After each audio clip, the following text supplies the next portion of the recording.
Hi guys, Luke here from Tagalong, and today I'm going to be showing you how to make a fire in the middle of the winter with using just a lighter. If you're up for the challenge, come tag along with me.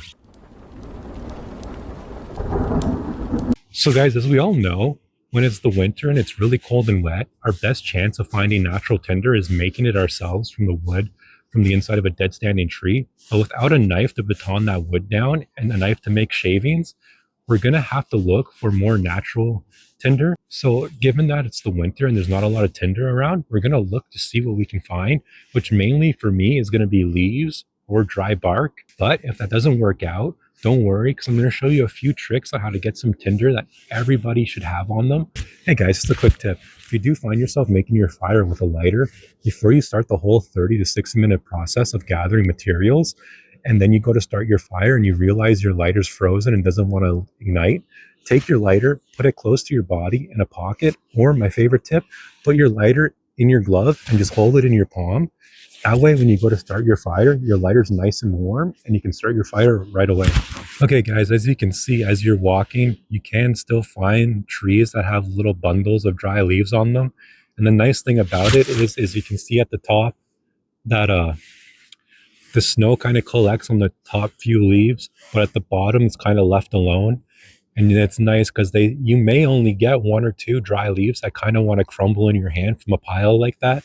But if you go for about a 10-minute walk, you can still find dozens of bundles of leaves like that, and you can start making a nice little pocket of leaves that are still super dry. So again, as I was saying, trees do catch leaves and keep them from hitting the ground, and they gather into nice, pretty big piles. And it's not that hard to find some leaves laying around, even in the winter. All right, guys, so I have a nice dry bundle of leaves here. Now what you want to do next is find the wood that's going to ignite off of these leaves. Normally we would have nice small pieces of wood shavings that are dry that you can put on top of your fire, but we can't make that. So the next thing we're going to do is look for wood that's toothpick size or smaller. Normally you're just going to find these on the ends of branches. A quick tip is that even living trees do have dead branches that do have little twigs on the end of them that are also dead. So if a tree is alive, don't be afraid to check it to see if there is dead branches. All right, guys, so I have a nice dry tinder bundle of leaves there. When using tinder that's not the best, you want about 2 to 3 times the amount that you normally want. So I would want more than that, but I'm going to go with just that. Next to it, I have my bundle of twigs that are going to light off of those leaves. Then once those are going, I'm going to use those pieces of wood that are 2 times the size of toothpick size to get ignited off of the twigs. And then once those are going, I'm going to use these pieces of wood that are twice the size of those to get going. And then once those are ignited, I found myself a nice little dead standing tree that already fell over. So I just dragged it back to camp. And what I'm going to do is stick it between these two trees and use them as a lever. And I'm just going to snap this into sections. And therefore, this will be my fuel. And I won't ever have to use a knife to get this fire going.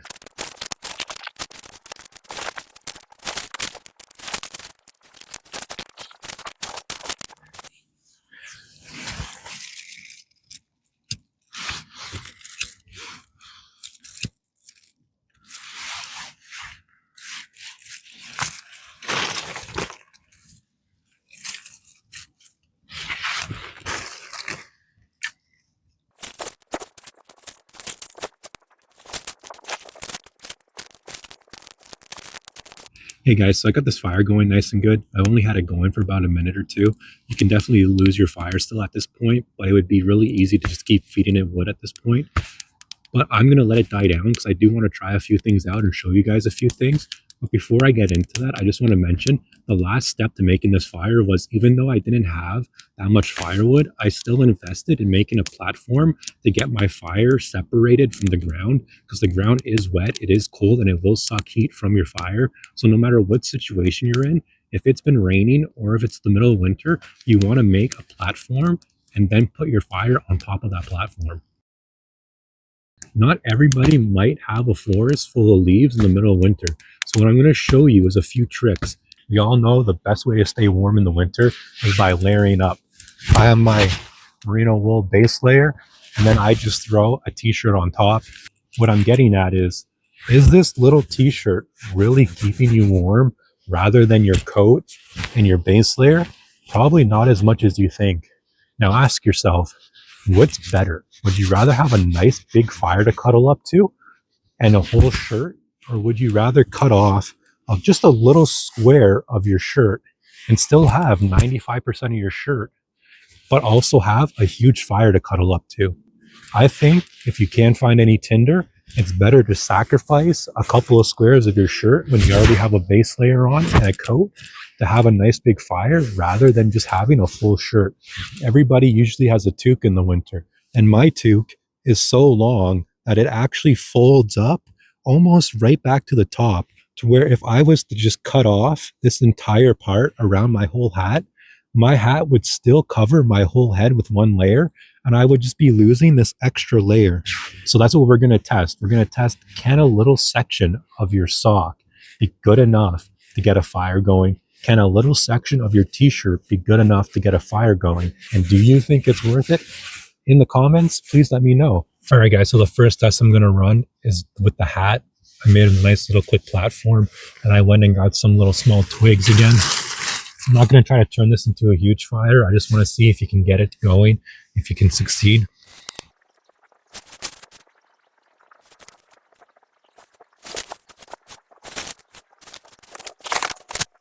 As you can see, it's taken off pretty good. And I mean, that's a great tinder. That's a great tinder. Like 80% of it's still not even burned. I could have conserved like 80% of that. And that's just the front of the hat. So that can be like 10 fires and your hat's still good. And look, it burns so long and so well that like you don't even really need thin twigs. You can skip to like pretty decent size wood because look how long it burns. All right, guys. So I dropped my mic in the snow, so I hope it's working. But I have the sock here, so I'm gonna just fluff it up a bit because the hat didn't want to ignite that easy. But once I fluffed it up a bit, it wanted to go. So I'm just gonna spend a few seconds fluffing this sock up. But I'm really interested to see how good it's gonna burn because, like I said, it's just the ankle part, and your whole sock is still covering your toes and your foot. So you're still going to get so much warmth from your sock. And yet this can save your life by also getting a fire going. So I just want to see how good this will light as tinder.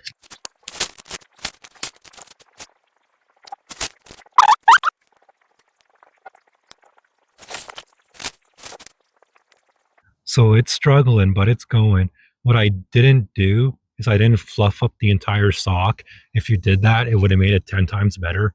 And I kind of put the fluffy side on this side and the not so fluffy on this side and put wood right on top of it. So I kind of cut the sock off in half, but we also got the wood going. So it did work.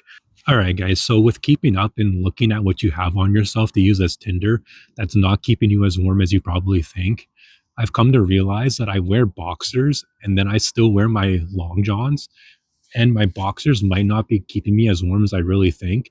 And I thought to myself, if I just cut off two square pieces of my boxers that wrap around my thigh, how much heat am I really going to lose? I mean, I'm covered by my wool long johns, and I still have 90% of my boxers intact. So how much heat am I really losing from cutting two squares off of my boxers?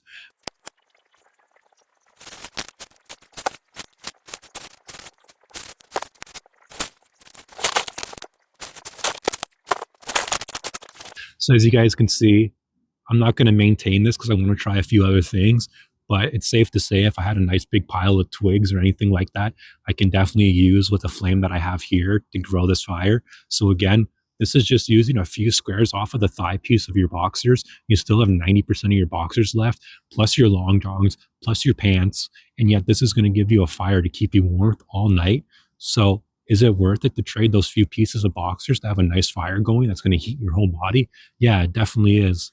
All right, guys. So the sun's finally setting, so I'm gonna head out of here. I hope you guys enjoyed the video, and I hope you learned a thing or two. I know it's kind of funny to say you have a nice little secret to teach people, and it's really just to burn your clothing. But I can't explain how many times I've watched these shows like Dual Survival, where it'll be nearing nighttime, and they'll be like, if we don't get a fire tonight, we're gonna barely survive, and we're gonna struggle all night. And they'll be trying to get their Tinder going, and they'll be like, oh man, It's way too wet. We can't get it going. We're just going to suffer all night. And I'm just looking at them like, you have three different shirts on and you have like two pairs of socks. Why not just cut off a little piece of your sock and just get the fire going? Your sock will take a spark or anything rather quickly. Just, I didn't fluff up any of the stuff I used, yet it still worked for me. But if you fluff up your stuff, it's going to work way better. So remember, if you find yourself lost in the woods and it's the winter and you can't find any tinder, don't panic. Just a little piece off of your sock, maybe like 3%, can get your fire going.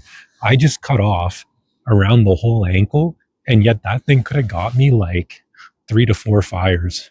So once again, thank you guys for watching the video. I hope you enjoyed it. And as always, thanks for tagging along.